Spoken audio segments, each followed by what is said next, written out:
Dan mamanya yang suruh sama aku waktu masa-masa kan, Ustaz nih Willy ajak masuk Islam aja. Unbelievable anak itu memang. Aku banyak speechless. Aku pikir kan dia cuma konten kreator yang bersedekah tuh cuma konten aja. Tapi memang dia ngabisin duitnya. Kok nggak habis-habis duit Willy? Power of sedekah. Aku yakin bang, semua orang-orang jenius, orang hebat, orang baik akan dapat hidayah.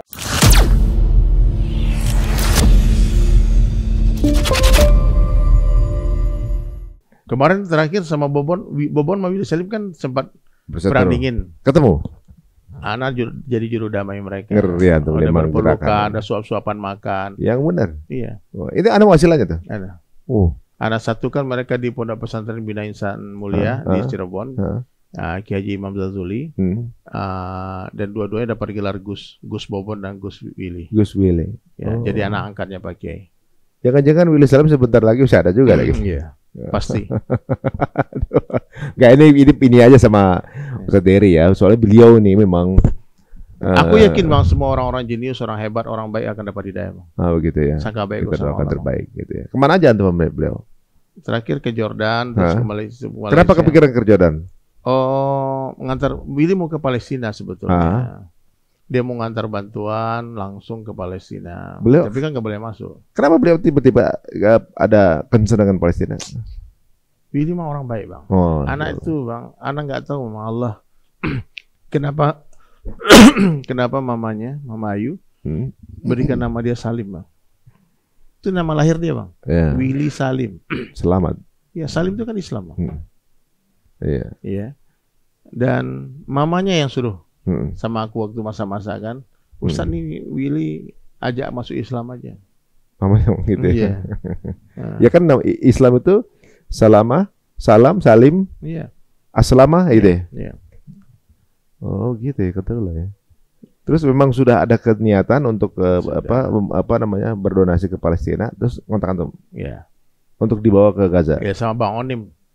Bang Onim yang pertama menawarkan sebetulnya. Bang Onim mau ngantar bantuan donasi ke Palestina, ke Jordania lewat Jordan. Terus waktu itu Willy hadir ke kantor Bang Onim sama aku ajak. Nah, Willy langsung, mau ikut dong Ustaz. Itu ceritanya. Terjadilah. Dan benar ya Willy, unbelievable anak itu memang benar. Aku banyak speechless bang. Aku pikir kan dia cuma konten kreator yang bersedekah tuh cuma konten aja. Tapi memang dia ngabisin duitnya. Dia pakai duit dia sendiri. Terus dia bilang, Will, kok nggak habis-habis duit Willy? Power of sedekah, Ustaz. Kekuatan sedekah. Ya. Jadi sedekah itu ya bang, terang-terangan bagus, diam-diam bagus. Kalau seandainya nggak ada orang baik yang mengontenkan kebaikan, maka yang ada orang jahat yang mengontenkan keburukan. Yang tersebar di sosial media cuma konten-konten maksiat. Jadi jangan sampai dihentikan, dibully juga. Dia ini pamer itu cuma konten itu paling fake itu. Dan ya kita nggak pernah tahu ya, niatan orang kan dalam hati masing-masing. Kita lihat kan kebaikannya. Nggak ada masjid dibangun sama Willy, dia bangun berangkat orang umroh banyak. Tiap tahun kurban. Kemarin malah unta dia kurban di Malaysia. Sapi yang paling besar. Dia bagi-bagi ribuan handphone.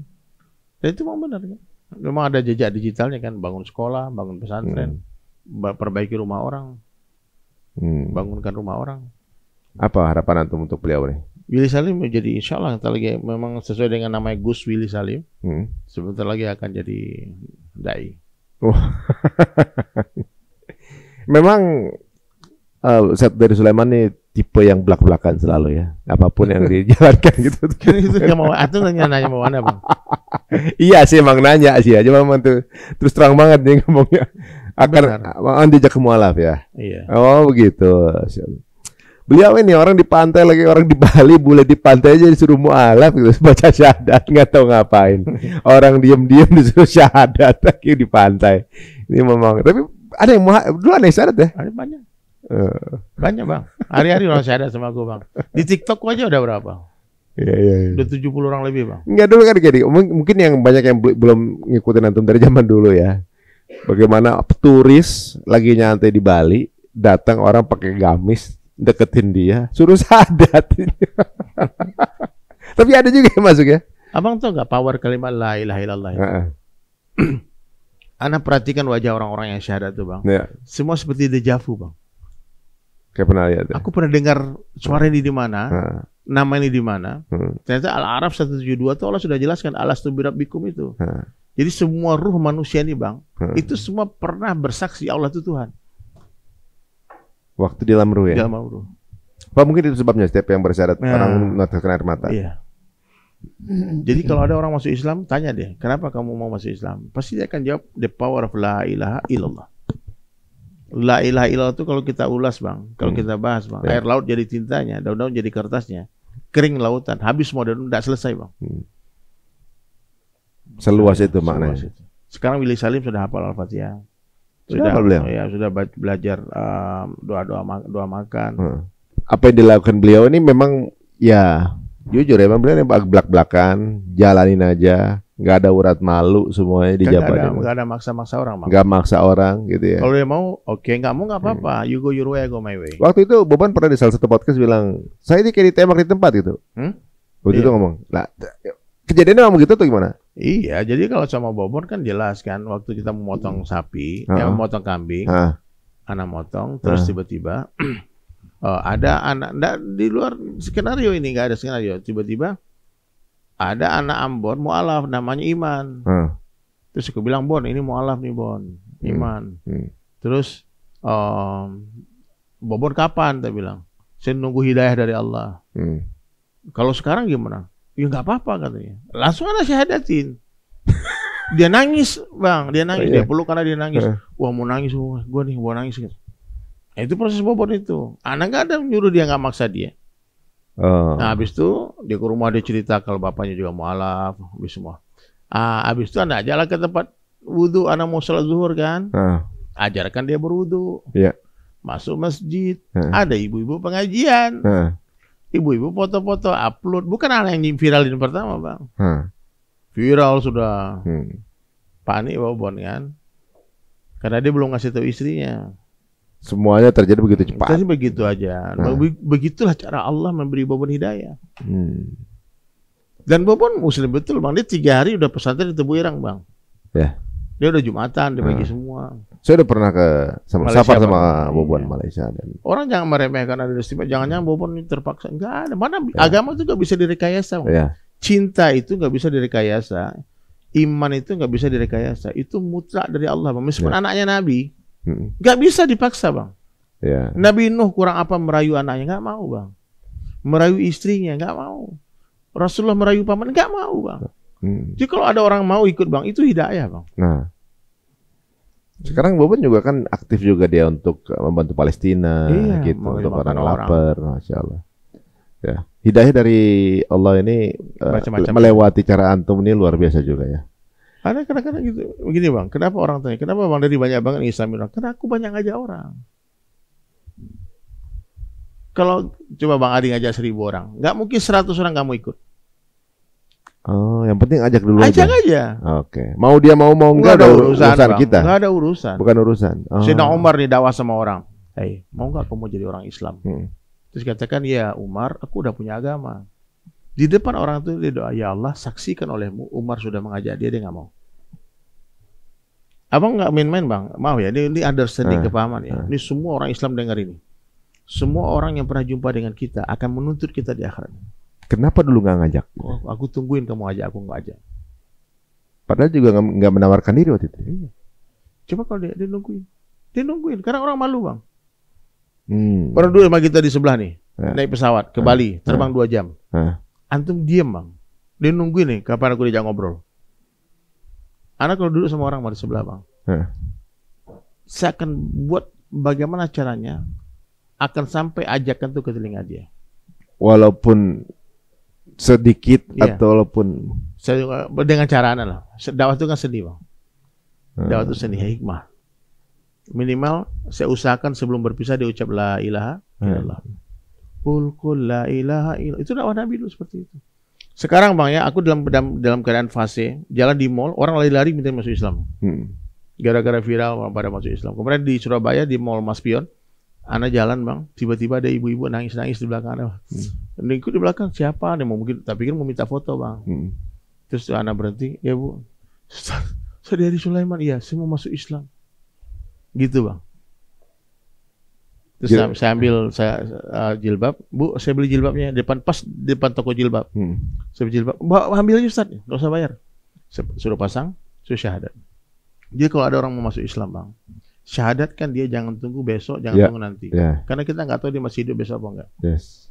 Itu sepakat memang. Nah, gitu. Ya kalau di acara Hijrah Fest juga kan setiap ada yang lagi mau syahadat. Gak perlu ditanya apa pertimbangan, apakah ada yang memaksamu? Apakah ada ini semua? Itu pertanyaan bodoh Bang. Iya. Syahadatin dulu habis tanya. Baru nanya. Iya benar. Semua acara di break langsung. Umpama dia bilang, apakah ini atas kesadaran Anda sendiri, tidak ada yang memaksa? Apakah karena pernikahan? Itu apa? Pertanyaan apa itu Bang? Pas dia mau jawab mati gimana ya? Iya. Ada lagi orang udah mualaf, udah bersyahadat, ada juga yang menanyakan, iya tapi dia syahadat sih, tapi kan dia manhajnya belum jelas. Manhajnya. Tugas kita nih Bang Ari, mengislamkan orang kafir, bukan mengkafirkan orang Islam. Yes, pakat itu. Tugas kita mensunnahkan ahlul bid'ah, bukan membid'ahkan ahlus sunnah. Jelas. Itu dakwahnya. Ini dari Amar Sodi sampai ke dakwah ini. Maka jadi kesana. Tapi menarik nih. Mungkin banyak yang bertanya-tanya gitu. Kok Ustadz Dery pede banget ya pakai gamis, pakai imamah segala macam gitu, jalan-jalan di tempat umum gitu kan, di diskotik, tempat umum, pede banget gitu, cuek banget gitu kan. Ada juga mungkin orang ngaji biasa aja kali, pakai baju biasa aja gitu, nggak usah. Ustaz Gus Baha aja baju biasa aja, sama baju biasanya. Ini kopral pakai baju jenderal. Nggak ada juga pasti yang beranggapan gitu, pasti ada dong. Nah, apa jawaban antum? Aku itu Bang, awalnya kan di Bali tinggal, minoritas Muslim, kan. Terus aku sadar diri imanku lemah, maka pakaiannya aku jadikan sebagai tamengku, pagar diriku dulu Bang. Untuk supaya tidak bermaksiat. Malu bermaksiat. Maaf ya kalau aku pakai baju kayak Bang Ari ini, baju kaos, pakai jeans biasa Bang. Merasa nggak? Bukan apa? Itu teman-teman buleku yang lama-lama itu ketemu aku nyosor Bang, cibika-cibiki, hai Der, pelukan aja. Tapi setelah pakai gini dia tahu, ya Muslim naon. Dia nggak sentuh Bang. Oh iya. Jadi itu pagar diriku Bang. Mama kalau mau ngodain cewek masih mikir-mikir, aduh malu sama jenggot, malu sama sorban, gitu Bang. Padahal kita kan manusia bukan malaikat Bang. Manusia ini setiap detik pengen punya syahwat, pengen maksiat Bang. Jadi karena imanku lemah, maka aku berpakaian seperti ini Bang. Itu yang pertama. Yang kedua karena kecintaan kepada Rasulullah. Rasulullah pakai sorban, aku pakai sorban. Rasulullah pakai cilak, aku pakai cilak. Rasulullah potong kumis, saya pakai kumis. Pakai tongkat, mau 40 saya pakai tongkat. Pakai gamis, saya pakai rompi, saya pakai rompi. Semua, saya pakai cincin, saya pakai cincin. Jadi semua yang aku buat nih Bang, bisa dicari rujukannya, ada dalilnya, ada hadisnya. Dulu nih pakaian orang Islam ya seperti ini, dulu. Nah, kemudian setelah merdeka Indonesia, Pak Karno pakai topi peci Ka'bah, seakan-akan itu jadi peci nasional. Ulama pun ikut-ikutan pakai peci itu. Dulu awalnya, maaf ya, NU, NU Kiai Haji Masyari pakai sorban nggak? Pakai jenggot nggak? Pakai. Kiai Haji Ahmad Dahlan di Muhammadiyah pakai nggak? Pakai. Orang Minang ke Muhammadiyah pakai nggak? Pakai. Orang Jawa pengen di Ponorogo pakai nggak? Begini semua. Pergi ke Monas, aku lihat tuh jamaah haji yang berangkat tahun 1900 ke haji. Semuanya bersorban, 100% bersorban. Ini pakaian orang Islam dulunya. Nah, tapi sekarang sudah jadi asing. Maka Nabi katakan agama datang dalam keadaan asing dan kembali lagi dalam keadaan asing. Maka beruntunglah orang yang pandang asing itu. Ini tamsilan yang bermudah dipahami ya. Ada kerajaan, sebuah kerajaan. Raja ini punya kucing. Kucingnya nggak punya ekor Bang. Jadi kucing ini kemana-mana dibully sama kucing-kucing yang lain. Wah, insecure lah kucing ini, malu kemana-mana, ekornya nggak ada kan. Orang ekornya panjang-panjang semua kan. Maka dibuatlah sebuah keputusan raja, seluruh kucing yang ada di kerajaan ini potong ekornya. Biar kucing gua ada teman. Akhir 100% kucing di kerajaan itu tak berekor. Lahir potong ekor, lahir potong ekor. Untuk menemani kucing sang raja. Suatu hari, berapa tahun kemudian, datang serombongan kucing dari kerajaan lain, bersilaturahmi ke kerajaan itu. Semua pakai ekor yang panjang. Itu bisik-bisik kucing di kamarnya. Kok aneh? Kok ada ekornya? Padahal yang betul yang mana Bang? Yang ada ekornya. Yang ada ekor. Nah, begitulah kurang lebih. Nah, ini pakaian dulu. populer dulu di zamannya. Ya. Nah, maka saya udah 25 tahun pakai ini, Bang. Alhamdulillah saya tidak lepas sorban. Ini udah 6 tahun pakai tongkat. Kan umur 40 tahun sunnahnya bertongkat. Dan caraku belajar agama itu bukan dengan mendengar, bukan dengan membaca, Bang, tapi dengan mengamalkan. Jadi kalau sudah satu amal saya amalkan, saya selalu berdoa sama Allah, ya Allah, tolong beri aku hidayah untuk mengamalkan ini sampai mati. Sampai mati. Aku mau pakai sorban sampai mati. Gitu aja, sederhana aja, Bang. Mati kan nggak tahu, mungkin besok, mungkin nanti malam. Tapi udah jadi ciri khas antum juga sih. Justru kalau nggak pakai sorban, jadi orang nanya-nanya, mau kemana, Bang? Olahraga, mau pedal. Ya? Tapi kalau kadang-kadang kalau antum nggak pakai ini, nggak pakai imamah segala macam, nggak ketahuan kalau itu antum. Nggak ketahuan ya. Nyamarnya buka sorban. Tapi kan antum ibaratnya justru karena jadi public figure, ini jadi malah jadi ciri khas, jadi fashion statement buat antum juga kan, gitu. Antum ya jadi Ustaz Jarod Sulaiman ini menjalankan segala sunnah yang dilakukan oleh Nabi, kemudian dilakukan sehari-hari. Mungkin nggak semua orang bisa ngejalanin kan, nggak semua di zaman modern seperti sekarang ini. Ditambah beliau juga bisa bahasa Padang, karena semua orang Islam itu harus bisa bahasa Padang, semua orang Islam. Karena setelah meninggal kita akan dikumpulkan di Padang. Masar. Lapangan Padang. Waduh, alhamdulillah. Ya Allah, hidayah ya Allah, Bang. Ini obrolan kita kalau ngobrol, Bang, bikin podcast 24 jam kayak asik nih, Bang. Bener ya. Antum kayaknya banyak tema tuh nggak habis-habis ngobrol sama antum ya. Betul, Bang. Habis antum jalan dulu sih. Gitu kita boleh podcast, Bang. Aku pengen, kalau aku bayangin membuat banyak ide-ide gila, Bang. Selalu yang terkoneksi kayaknya yang bisa mewujudkan ide ini Bang Ari deh. Apa tuh? Apa aja, bikin konser lah, bikin acara-acara donasi buat Palestina. Ide-ide bangun masjid, bangun sumur-sumur di pedalaman, terus ya bikin acara-acara dakwah yang seperti yang sudah-sudah kan ya aku banyak ide kreatif loh. Kita duduk aja. Ya, sampai bikin film. Saya ada ide film, Bang. Ini sudah ditulis ininya. Judulnya Susahnya Masuk Neraka, Bang. Susahnya masuk neraka. Ya. Doakan itu, insyaallah dalam akhir tahun ini mulai produksi. Doakan. Siapa pemain? Based on true story. Masih dirahasiakan. Ngeri. Jadi aku tuh punya sebuah kepahaman yang sangat berbeda mungkin dengan yang kebanyakan orang ya. Aku yakin betul, Bang, Allah tuh maha baik dan Allah tuh nggak akan biarkan kita masuk neraka kecuali kita yang loncat sendiri. Iya. Allah mencintai kita, mencintai hambanya 70 kali lebih cinta daripada ibu kita kepada kita.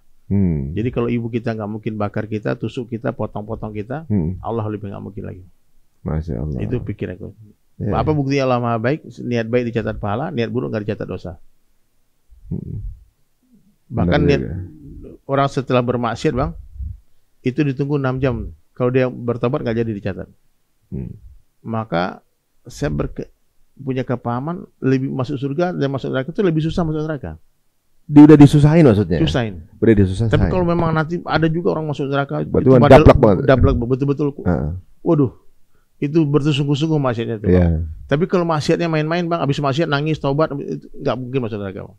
Masih di ini ya, masih diampuni Allah, Bang. Ya. Tapi kalau dia maksiat terus nggak mau minta ampun, nggak mau sholat, nggak mau senyum, nggak mau sedekah.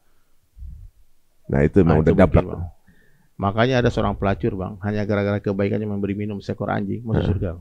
Itu dia. Ngasih minum anjing. Binatang yang dibilang haram gitu. Apalagi ngasih minum dai-nya Allah. Masya Allah. Espresso. Ini hari untung bisa ahli surga nih. Allah. Amin. Ada satu, kalau nggak salah di Quran yang bilang ketika umat masuk dalam surga dan dia bebas masuk dalam surga untuk yang masuk surga. Kemudian di ayat yang lain dengan narasi yang sama, dan masuklah mereka ke dalam pintu neraka yang dibukakan pintunya.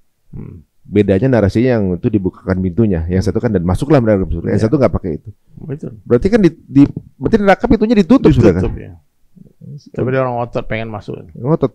Berarti memang surga dikasih untuk mereka. Ada orang nanti, Bang, di akhirat itu ketika tidak masuk neraka, putusannya dia terima di sebelah kiri catatan amal kan, dia nengok-nengok ke belakang. Ceritanya sama Allah. Kenapa dia nengok-nengok? Kenapa? Aku berharap Allah panggil aku. Katalah panggil. Nengok aja dipanggil? Ya dipanggil. Aku berharap Allah ampunkan aku. Ada juga dalam satu riwayat lain, ketika satu orang ahli neraka berlari ke neraka, diputus, kamu jahanam, dia berlari. Terus dipanggil, kenapa kau berlari? Selama hidup di dunia nggak pernah aku mentaati Allah. Aku ingin sekarang taat. Diampunkan gara-gara itu. Masya Allah. Semurah itu ya Allah Maha baik, Bang. Allah Maha baik. Ini bisa jadi bahan bakar kita untuk malam-malam ya, bertafakur ya. Iya. Kalau bukan karena kasih sayang Allah, nggak mungkin kita. Nggak mungkin kita bisa sebut nama Allah, Bang. Masya Allah. Ya. Nggak mungkin. Maka aku bilang sama teman-teman, kamu jadi orang baik aja, kita jadi orang baik aja. Gak usah komen yang aneh-aneh deh. Karena komen negatif itu bakal jadi hutang di akhirat, Bang. Iya, benar. Orang mengumbuli kita, Bang, pakai fake account. Allah tahu yang nulis siapa. Tapi saya jujur dari sisi sosmed itu lagi sering di framing orang berkata kasar dan membuli pribadi. Tapi ke akun-akun Israel ya, apa-apa. Itu lagi sering lagi gemes di zaman ceasefire ini ada kejadian. Tapi aku hari ini doakan Netanyahu dapat hidayah, Bang. Amin. Semoga dia dapat hidayah, dia dapat jadi pejuang Islam, berhenti perang, Bang. Kalau dia udah masuk Islam, Bang, berhenti genocide, Bang. Ya, insya Allah. Lebih namanya Benjamin kan. Asal kata Benjamin itu dari bin Yaman sebenarnya kan. Betul. Dulunya sebenarnya itu keluarga Yahudi yang dari Yaman kan sebenarnya kan. Ya kita doakan teman-teman semua, entah Marzoni, entah Willy Salim atau siapa saja yang tadi kita bicarakan adalah mendapatkan kebaikan-kebaikan yang sudah kita doakan mereka jadi orang baik semua, Bang. Dan semua yang menonton ini semua kita masuk surga semua lah, Bang. Siap. Jangan sampai ada yang susah, jangan sampai ada yang kelaparan, jangan sampai ada yang terhina. Ya, aku doakan kebaikan buat kalian semua. Amin. Dan satu lagi yang ajib, Bang. Apa tuh? Nih, doakan orang, malaikat doakan kita. Wih, berarti kita harus sering-sering doain orang. Iya. Doa kita belum tentu diterima karena dosa kita banyak, tapi doa malaikat pasti diterima. Jadi maka amalan saya setiap malam mendoakan orang. Mendoakan orang dan kita didoakan 2 kali ya? Iya. Ya udah kalau gitu jangan pernah berhenti untuk doakan orang lain. Jangan pikir-pikir hasad sama orang lain lah. Apa ini? Belajar dari pohon mangga. Apa tuh? Lempar batu balas buah. Ya, kalau ada buah busuk jangan dipetik. Kenapa? Lihatin aja, jatuh sendiri. Iya. Ya itulah. Ya kita sering-sering merendah ya. Jadi kita nggak bakal direndahkan. Udah rendah tuh. Letakkan diri di bawah rumput. Ini tadi obrolan kita dengan Ustaz Dery Sulaiman yang isi kata-katanya semuanya bisa dijadikan quotes Instagram atau juga apapun status teman-teman. Tapi jangan lupa #DSIS ujungnya. Dunia sementara akhirat selamanya. Orang sampai biasa ngomong kalimat itu karena udah sering diulang sama beliau sampai akhirnya jadi satu quote yang semua orang pakai nih ya. Masya Allah. Pahala jariah lagi buat beliau nih. Waduh. Jika dirasa menarik mau silakan share link obrolan kita ke circle teman-teman semuanya. Semoga bermanfaat juga semoga punya semangat seperti Ustaz Dery Sulaiman. Kita doakan beliau sehat selalu. Amin. Dan tiba-tiba punya kabar-kabar berita-berita baik, ada sesuatu yang dilakukan lagi dan selama saya kenal beliau semua yang dilakukan beliau ini arahnya kepada kebaikan insyaallah. Amin ya Allah, mudah-mudahan jaga antum ya semua Allah ya. Amin. Sampai ketemu lagi teman-teman semuanya. Assalamualaikum warahmatullahi wabarakatuh.